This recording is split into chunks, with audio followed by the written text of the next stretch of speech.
Жителям республики вручили награды. Торжественная церемония состоялась в администрации главы Коми.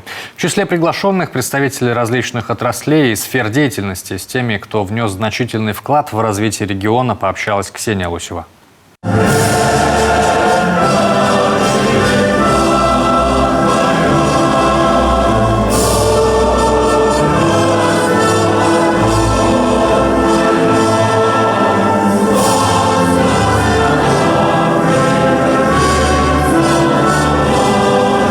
Торжественные церемонии вручения государственных наград проходят несколько раз в год. Но это особенное, потому что проводится в День Конституции. Сегодня в первых рядах в зале те, кто совсем недавно вернулся из зоны проведения специальной военной операции. В свои 20 лет Дмитрий Куклин уже успел пройти срочную службу. Затем заключил контракт на Украине, выполнял боевые задачи под Харьковом. Был дважды ранен. Сейчас восстановился и готов вернуться в строй.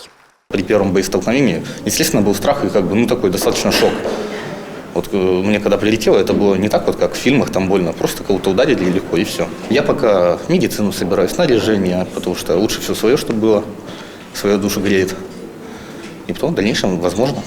Сегодня Дмитрию, как и другим нашим защитникам, вручают орден Святого Георгия 4-й степени. О своих наградах ребята рассказывают скромно. Говорят, просто делают свою работу. Их позицию разделяют и штатские. Вот, например, Алла Федосенко. Теперь она заслуженный работник здравоохранения Российской Федерации. Почти полвека посвятила помощи пациентам Сосногорской центральной районной больницы. Я очень благодарна всем моим коллегам в республике, с которых меня сводила моя жизнь. И хочу сказать, что мы все прошли нелегкие времена. И впереди у нас тоже нелегкие времена. Но я желаю нам всем достойно пережить это непростое время. Победа будет за нами. Врачи, преподаватели, ученые, работники энергетической и лесной отраслей. В списке почти полсотни имен. Среди награждаемых представители абсолютно разных профессий, что важно, разных возрастов. Но все они, без исключения, схожи в одном. Уже много лет трудятся на благо нашей республики и ее жителей. Каждый из вас достоин высокой награды, добрых слов за ваш труд, за ваше стремление сделать нужное и важное дело для нашей республики и для всей России в целом. Вы прилагаете усилия, знания, мастерство и любовь, чтобы добиться лучших результатов.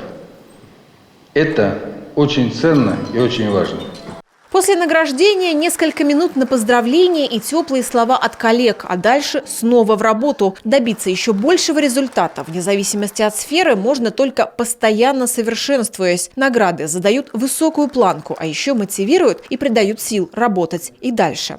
Ксения Лосева, Олег Юшков, телеканал Юрган, Сыктывкар.